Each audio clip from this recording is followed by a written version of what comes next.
Bismillahirrahmanirrahim. Assalamualaikum warahmatullahi wabarakatuh. Alhamdulillahi rabbil alamin. Fala udwana illa ala zalimin. Wal aqibatu lil muttaqin. Wassalatullahi wassalamuhu ala nabiyyina sayyidil mursalin. Wa ala alihi al-mutahhirin wa ashabihi tayyibin.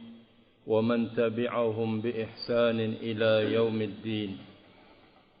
أما بعد، قال الله عز وجل في كتابه pada surat Fussilat ayat 41 dan seterusnya. Qala Allah tabaraka wa ta'ala, Innal ladzina kafaru bidzikri lamma ja'ahum wa innahum lakitabun aziz. Sesungguhnya orang-orang yang kufur dengan az-zikr, yaitu Al-Quran, lamma ja'ahum, tatkala datang kepada mereka kalamullah, firman Allah subhanahu wa ta'ala. Orang-orang yang kufur dengan Al-Quran, di saat datang kepada mereka, wa innahu, sesungguhnya Al-Quran itu, zikir dari Allah Azza wa Jalla itu, la kitabun aziz, adalah kitab yang mulia. La ya'tihi al-batilu min baini yadayhi wala min khalfihi, dan tidak akan datang kebatilan baik dari depan atau dari belakangnya. Tanzilum min hakimin hamid, kitab yang turun dari zat yang maha bijaksana dan dari zat yang maha terpuji. Ma yuqalu laka illa ma qad qila lirrusuli min qabl, tidak diucapkan buatmu wahai Rasul Allah, tidak dikatakan untukmu, ai diperolok-olok, kecuali apa yang telah diucapkan kepada para rasul sebelummu. Inna rabbaka ladzu maghfiratin wa dzu iqabin alim. Sesungguhnya Rabb engkau adalah pemilik ampunan, dan Rabb engkau adalah pemilik hukuman yang pedih. Kita lihat tafsirnya, kata Imam Sa'di rahimahullahu ta'ala, thumma qala ta'ala, kemudian Allah Azza wa Jalla berfirman, innal ladzina kafaru bidzikri, ay yajhaduna al-Qur'an al-karim al-mudzakkira lil-ibad jami'a masalihihim diniyah wa dunyawiyah wal ukhrawiyah. Orang-orang yang menentang kufur kepada az-zikr, yang dimaksud az-zikr di sini adalah Al-Quran. Orang-orang yang menentang Al-Quran yang mulia, Al-Quran yang mengingatkan seluruh hamba akan semua kemaslahatan hidup mereka, baik kemaslahatan dunia, dijelaskan oleh Al-Quran, diniyah tentang agama, dijelaskan oleh Al-Quran, masalih kemaslahatan duniawiyah sudah dijelaskan oleh Al-Quran, wal ukhrawiyah, dan kemaslahatan di akhirat. Semuanya telah dijelaskan oleh Al-Quranul Karim. Al-Mu'li liqadari man ittaba'ahu, yang akan mengangkat kadar yang akan mengangkat kadar siapapun yang mengikutinya, ay mengikuti Al-Quran. Allahu Akbar. Barakallahu fikum. Maka akan dijelaskan oleh beliau, tidak ada yang paling beruntung kecuali orang-orang yang memberikan dan menyerahkan hidupnya untuk kemudian mengkaji, belajar dan mengamalkan Al-Quran. Dia sebagai seorang pedagang, Al-Quran ada di dalam ilmunya dan amalnya. Dia sebagai seorang murabbi, dia jadikan Al-Quran sebagai landasannya. Begitu seterusnya, barakallahu fikum. Maka akan mengangkat derajat siapapun yang mengikuti Al-Quran. Coba kita lihat dan coba kita pelajari. Orang yang keluar dari bimbingan Al-Quran lalu mengejar maslahat buat dunianya saja, tidak punya kesanggupan, tidak punya kemampuan, barakallahu fikum.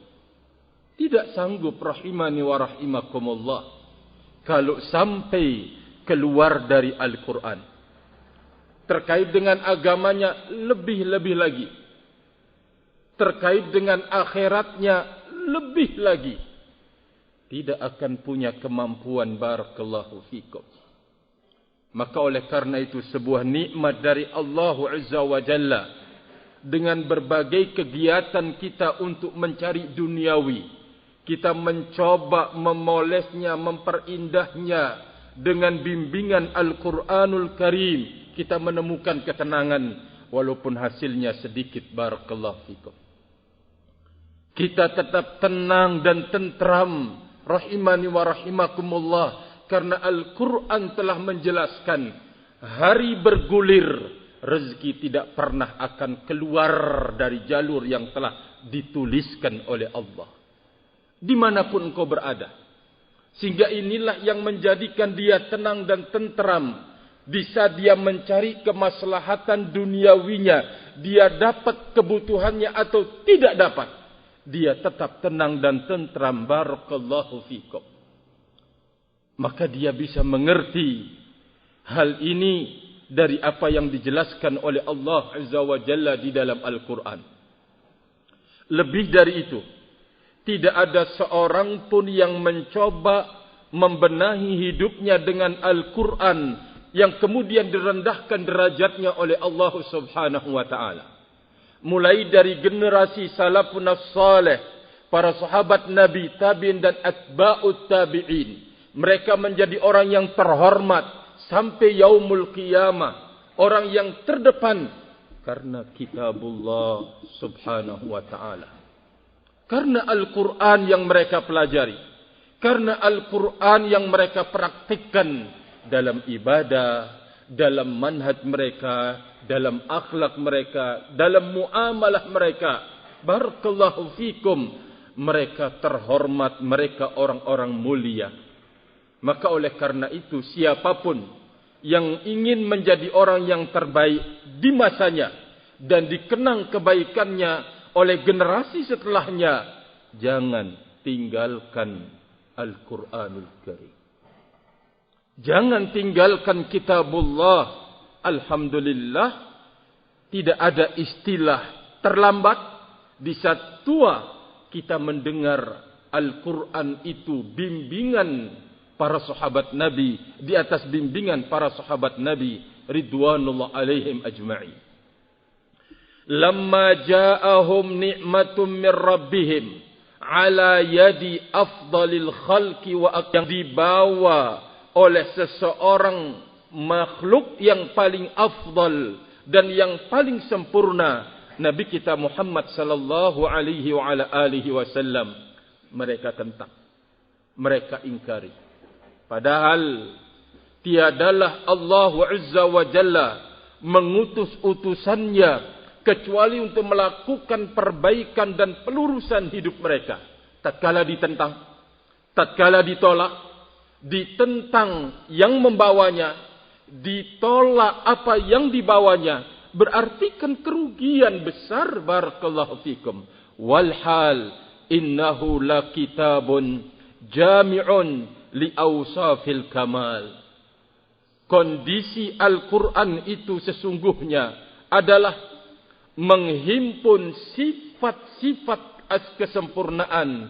Azizun ay mani'un min kulli man aradahu bitahrifin aw su'in.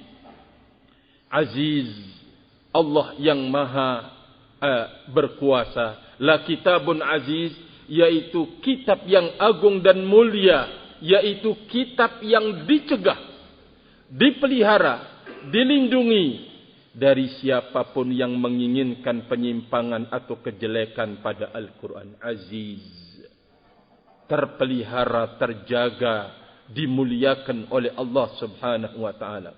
Walihadza qala, berdasarkan ini Allah berfirman, la ya'tihil batilu min baina yadayhi wala min khalfihi. Tidak akan pernah Al-Quran itu ada kebatilan di depan atau di belakangnya. Berikutnya, tidak ada satupun makhluk yang akan sanggup untuk menodai Al-Quran. Bagaimana itu? Beliau menjelaskan, ay la yaqrubuhu syaitanun min syayatinil wal ins. Tidak akan bisa mendekatinya Al-Quran itu untuk kemudian dirusak, kemudian dirubah, ditukar atau apapun. Setan baik dari kalangan bangsa manusia dan bangsa jin. La bisariqah, tidak dengan mencuri bagian Al-Quran dibuang. Barakallahu fikum. Wala biidkhali ma laysa minhu bih, tidak pula sanggup memasukkan ke dalam Al-Quran apa yang bukan dari Al-Quran. Mana ada? Mana ada orang yang telah berupaya untuk merusak Al-Quran dibiarkan oleh Allah Azza wa Jalla? Tidak ada. Barakallahu fikum. Mungkin al-mutakallimun ahlil kalam, orang-orang yang terkenal cerdas, hebat, tetapi tidak mampu untuk kemudian merusak Al-Quranul Karim. Dengan kemampuan dan kecerdasan mereka, barakallahu fikum. Wala biziyadatin wala naqs, dan tidak pula dengan ditambah atau dikurangi di dalam Al-Quran. Tidak ada yang punya kesanggupan dan kemampuan. Fahuwa mahfudun fi tanzilihi mahfudatun al-fadhihi wa ma'ani. Karena Al-Quran itu terpelihara sebagai kitab yang diturunkan oleh Allah, terpelihara lafaz-lafaz dan makna-maknanya. Barakallahu fikum. Tentu ini adalah sebuah keuntungan di dalam hidup. Di saat seseorang berpegang dengan undang-undang Al-Quran, dia menemukan ada jaminan tidak akan bisa siapapun yang akan merubahnya. Baik kekuatan bangsa jin dan bangsa manusia tidak akan mampu merubah walaupun lafaz dari Al-Quran. Qad taqaffala man anzalahu bihifdhihi. Sungguh Allah telah menjamin yang telah menurunkannya, menjamin untuk menjaganya, ay menjaga Al-Quran. Allahu Azza wa Jalla yang telah menjaminnya. Barakallahu fikum. Kama qala ta'ala, sebagaimana Allah berfirman, Inna nahnu nazzalna dzikra wa inna lahu lahafidun. Sesungguhnya kami yang telah menurunkan adzikr, yaitu Al-Quran, dan kami, kata Allah Azza wa Jalla, yang akan memberikan penjagaan padanya, janji. Makanya barakallahu fikum, ketika seseorang maaf saja menyembunyikan kepentingannya lalu dibungkus dengan Al-Quran, menyembunyikan sakit jiwanya dibungkus dengan Al-Quran, Oh, tidak akan.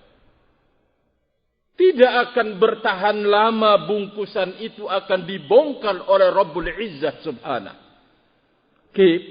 Dengan Allah turunkan ujian yang akan membongkar apa yang terselip di lubuk hati orang yang jahat dan buruk. Barakallahu fikum. Tidak akan dibiarkan, rahimani wa rahimakumullah. Sehingga tidak ada satupun upaya untuk menodai Al-Quran kecuali Allah telah membongkarnya.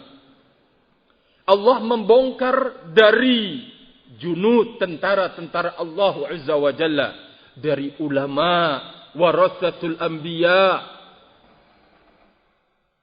Sudah terlalu banyak upaya-upaya ahlul batil, karena nyatakan tidak akan ada satupun ayat yang akan mencocoki jalan kebatilan itu. Tidak ada. Tidak ada satupun ayat yang akan mendukung keinginan hawa nafsu. Tidak ada. Bertentangan. Maka untuk kemudian melariskannya di tengah umat, ya dibungkus. Dibungkus dengan bahasa-bahasa agama. Bahasa-bahasa Al-Quran. Dengan ayat-ayat Al-Quran. Hadis-hadis Nabi alaihi salatu wassalam.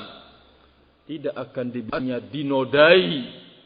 Al-Qur'annya dilelang dan dijual dengan harga murahan. Barakallahu fikum. Tidak dibiarkan. Akan dibongkar oleh Allah subhanahu wa ta'ala. Tanzilum min hakim fi khalqihi wa amrih. Al-Quran telah turun dari zat yang maha bijaksana. Maha adil. Bijaksana dalam penciptaannya. Dan bijaksana dalam perintahnya. Adakah manusia yang merasa terzalimi dengan ciptaannya? Saya kira tidak ada. Sebagaimana makhluk-makhluk yang tidak berakal, tidak ada yang merasa terzalimi dengan ciptaannya, dengan bentuknya. Barakallahu fikum. Tidak ada. Diciptakan oleh zat yang maha hakim, yang maha bijaksana. Berikutnya, dalam hal perintah. Tidak ada satupun dari perintah agama yang menzalimi pemeluknya. Tidak ada. Tidak ada, rahimani wa rahimakumullah. Barakallahu fikum. Allah Azza wa Jalla sebagai zat yang maha hakim, yada'u kulla syai'in mawdi'ahu. Allah meletakkan segala sesuatu pada tempatnya. Wa yunazziluhu manazilah, dan memposisikan segala sesuatu pada posisinya. Allah Azza wa Jalla yang maha bijaksana. Sehingga barakallahu fikum, tidak ada satupun makhluk walaupun mungkin dicipta dalam kondisi buta ini mengeluh kepada Allah Azza wa Jalla. Atas ciptaan Allah, atas dirinya. Barakallahu fikum. Rahimani wa rahimakumullahu jami'an. Karena semua itu diciptakan oleh Allah di atas kebijaksanaannya. Semua perintah yang ada di dalam agama diperintahkan di atas kemahabijaksanaan Allah Azza wa Jalla. Oleh karena itu kan Nabi alaihissalatu wassalam mengatakan, ad-dinu yusrun. Agama ini gampang dan mudah. Walai yushaddidad din illa ghalabah. Tidak ada satupun orang yang memberat-beratkan diri di dalam agama, kecuali dia tidak akan sanggup untuk melakukannya. Coba antum lihat, barakallahu fikum. Berapa banyak orang yang gila karena sebuah ajaran. Gila. Tidak sanggup. Karena keluar dari batas yang dimudahkan oleh Allah Azza wa Jalla. Barakallahu fikum. Makanya kan ketika kita bertemu dengan hidayah ini, lalu dikenalkan kita dengan sunnah Nabi alaihissalatu wassalam, kan kita menjumpai sebuah keringanan di dalam hidup. Ringan sesungguhnya agama ini, barakallahu fikum. Kalau anda tidak sanggup, ya kerjakan sesuai dengan kesanggupan anda.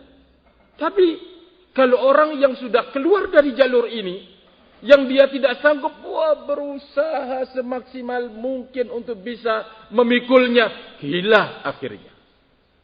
Barakallahu fikum. Karena memang di luar batas kemampuan mereka. Sementara syariat Allah diletakkan oleh zat yang maha bijaksana di atas keadilannya. Barakallahu fikum. Tidak ada memberatkan. Tidak juga menyusahkan. Tidak menyulitkan. Benar-benar gampang dan mudah. Itulah zat yang maha bijaksana, yaitu Allah Azza wa Jalla. Hamidun ala ma lahu min sifatil kamal. Dia Allah, zat yang maha terpuji atas semua sifat-sifat kesempurnaan yang dimilikinya. Wa na'utid jalal, sifat-sifat keagungan. Wa ala ma lahu minal adli wal ifdal, dan atas keadilan dan karunia keutamaan yang telah diberikannya. Falihada kana kitabuhu mustamilan ala tamamil hikmah wa ala tahsilil masalihi wal manafi' wa daf'il mafasidi wal madar allati yuhmadu alaih. Berdasarkan ini semua, maka kitab Allah yaitu Al-Quran mencakup tamamal hikmah, kesempurnaan dalam hal kebijaksanaan. Al-Quran, barakallahu fikum. Dan juga Al-Quran mencakup langkah-langkah untuk memperoleh masalih maslahat, manafi' manfaat-manfaat, dan menolak kerusakan dan mudarat allati yuhmadu alaiha. Pantas karenanya, atasnya dipuji. Barakallahu fikum. Maka sekali lagi, ini adalah sebuah pemberitahuan yang sangat agung dan mulia. Pada bulan Ramadan ini, kita mencoba untuk menyibukkan diri. Bukan mencoba, kita terpanggil untuk menyibukkan diri dengan kalamullah. Huruf per huruf kita baca, surat per surat kita baca. Barakallahu fikum. Berusaha untuk mengkhatamkannya di bulan Ramadan. Sekali atau mungkin khatam 2 kali, fabiha wa ni'mah. Kita bisa membaca firman Allah dari awal sampai akhir. Maka kita berharap majlis taklim ini bisa mengingatkan kita akan betapa besar makna yang terkandung pada kalamullah yang kita baca. Surat Fussilat, demikian syarahnya dari para ulama kita. Barakallahu fikum. Kita langsungkan satu ayat lagi. Qal ay ma yuqalu laka ayyuhar rasul minal aqwalis sadirah. Tiadalah diucapkan kepadamu wahai rasul dari ucapan-ucapan yang muncul, mimman kadzdzabaka wa anadak, ucapan dari orang yang mendustakan engkau wahai rasul dan yang menentang engkau. Ucapan-ucapan yang dikatakan buatmu, terhadapmu, atasmu, illa ma qila lirrusuli min qabl, kecuali itu adalah ucapan yang sama dikatakan, diucapkan kepada rasul-rasul sebelum engkau. Jadi tidak ada yang berbeda. Ai min jinsiha, dari jenisnya sama. Barakallahu fikum. Bal rubbama innahum takallamu bikalamin wahid. Terkadang ucapan umat pada Nabi Nuh, Nabi barakallahu fikum Hud, atau setelahnya sama satu kata. Akan disebutkan contohnya. Kata ajubi jami'il umamil mukadzibah lirusul. Seperti keterheranan semua umat yang mendustakan para rasul. Heran. Herannya terhadap apa? Min da'watihim ilal ikhlasi lillah. Seruan dan ajakan agar mengikhlaskan peribadatan itu hanya milik Allah. Wa ibadatihi wahdahu la syarikalah. dan hanya menyembah kepada Allah semata. Heran mereka. Kenapa? Mereka punya banyak-banyak Tuhan. Satu kabilah punya Tuhan. Kabilah punya Tuhan. Ada Tuhan yang paling besar dimiliki ada kabilah fulan. Kabilah fulana. Itu yang terjadi. Maka di saat adanya para nabi dan rasul yang diutus, menyatukan sesembahan hanya kepada Allah Azza wa Jalla, mereka heran akan seruan itu. Barakallahu fikum. Wa raddihim hadza bikulli tariqin yaqdiruna alaihi, dan mereka menolak ini semua dengan semua langkah yang mereka sanggup untuk melakukannya. Apa tapi yang sanggup mereka perbuat terhadap dakwah tauhid? Tidak ada. Tidak ada yang mereka ingin memadamkan seluruh jazirah Arab. Di saat itu orang-orang kafir di dalamnya. Ditambah dengan Persia Romawi. Wah, pasukan besar. Kekuatan besar. Kemampuan besar. Mereka mencoba ingin memadamkan dakwah yang dibawa oleh Nabi alaihi salatu wassalam. Mereka enggak punya kesanggupan dan kemampuan. Dari sini kita mengetahui bahawa dakwah yang dibawa oleh Nabi kita alaihi salatu wassalam bukan hasil karyanya Nabi alaihi salatu wassalam. Bukan didirikan oleh beliau, tetapi beliau tidak lebih dari seorang muballigh, penyampai saja. Pemilik dakwah tauhid itu adalah Allah Subhanahu wa taala.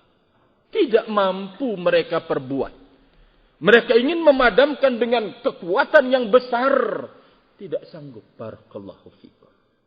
Maka di saat kita belajar tauhidullah, artinya kita belajar miliknya Allah Azza wa Jalla. Di saat kita berbenah hidup dengan kalamuhu, berarti kita membenahi hidup kita dengan bimbingan Allah Azza wa Jalla. Maka ini nikmat yang besar, barakallahu fikum, di dalam hidup. Beliau kemudian mengatakan, wa qauluhum, ucapan mereka sekarang, ma antum illa basyarum mithluna. Tiadalah anda ini atau kalian kecuali ya manusia biasa seperti kami. Ini pelecehan. Di saat Allah mengutus para nabi dan rasul dari kalangan mereka, semestinya hikmah besar pengutusan para nabi dan rasul dari kalangan mereka itu, tapi dilecehkan. Tiadalah kalian ini kecuali kan manusia seperti kami. Kalau membaca sirah Nabi alaihi salatu wassalam, sebelum diangkat dan dinobatkan sebagai seorang nabi, itu sudah ada keistimewaan hidup yang Allah Azza wa mulai dari semenjak mudanya. Pada suatu ketika Rasul mengembalakan kambing milik Qawarith, milik para pembesar-pembesar. Ia cari upah dari mengembala kambing. Kepada teman mengembalanya, Rasul sallallahu alaihi wasallam berucap, "Ana minta bantuan, tolong, ana mau turun menyaksikan acara-acara ya yang dibikin oleh orang-orang jahiliyah." Ya, kita paham sudah bagaimana bentuknya. Subhanallah, Nabi alaihi salatu wassalam turun, ternyata tidak ada kecuali tidur sampai bubar selesai acara. Siapa yang menidurkannya kalau bukan Rabbul Izzah subhanahu menjaga diri Nabi kita Muhammad sallallahu alaihi wasallam. Barakallahu fiik. Dari semenjak sebelum diutusnya para nabi dan rasul, itu sudah ada keistimewaan. Mereka tahu itu semua. Mereka tahu, barakallahu fiik. Tapi ketika diutus orang yang diistimewakan oleh Allah di dalam hidupnya, mereka tahu sebelum diutusnya sebagai seorang nabi dan rasul, ketika diutus sebagai utusan Allah, kan tiadalah kalian ini ya manusia biasa seperti kami. Kenapa Allah tidak menurunkan terhadap Nabi? Kenapa Allah subhanahu wa ta'ala tidak mengutus kepada kami? Ditunjuk orang-orang kaya, pembesar, tokoh, barakallah, untuk melecehkan nabi yang fakir, para nabi yang tidak punya apa-apa, barakallahu fikum, direndahkan, dilecehkan. Apa tidak Allah tidak mengutus malaikat? Ya, barakallahu fikum, ke tengah kami. Demikian celotehan mereka rahimani. Kita baca kata beliau, waqtirahuhum ala rusulihimul ayat allati la yalzamuhumul ityanu biha. Mereka menyodorkan kepada para rasul iktirahuhum untuk mendatangkan bukti-bukti yang itu semestinya tidak pantas. Wa nahwu dzalik min ahwa aqwali ahli takdzib lamma tashabahat qulubuhum fil kufr tashabahat aqwaluhum. Dan selain itu dari ucapan orang-orang yang mendustakan. Sebagaimana, perhatikan baik-baik, sebagaimana pelajaran yang penting, sebagaimana hati mereka itu sama, yaitu dalam kekufuran, terjiplak dalam kekufuran, maka ucapan juga mereka sama. Kalau sudah terpatri dalam kebidahan, tolong dengarkan, ucapannya akan mirip sama terhadap dakwah tauhid dan orang yang menyampaikan tauhid sama. Karena ini adalah sebuah pelajaran, barakallahu fikum. Sehingga kalau yang sama ruhnya ketemu, nanti sama ucapannya, sama perilakunya, sama ucapannya. Kalau ruh itu sudah ketemu, barakallahu fikum. Yang baik ya sama yang baik, yang jelek sama yang jelek. Was-sabrur rusuli alaihimussalam ala adahum. Kesabaran para rasul atas gangguan-gangguan mereka, wa takdzibihim, dan pendustaan mereka, maka Allah memerintahkan kepada rasul, fasbir kama sabara man qablaka. Sabarlah engkau seperti sabarnya orang-orang sebelummu.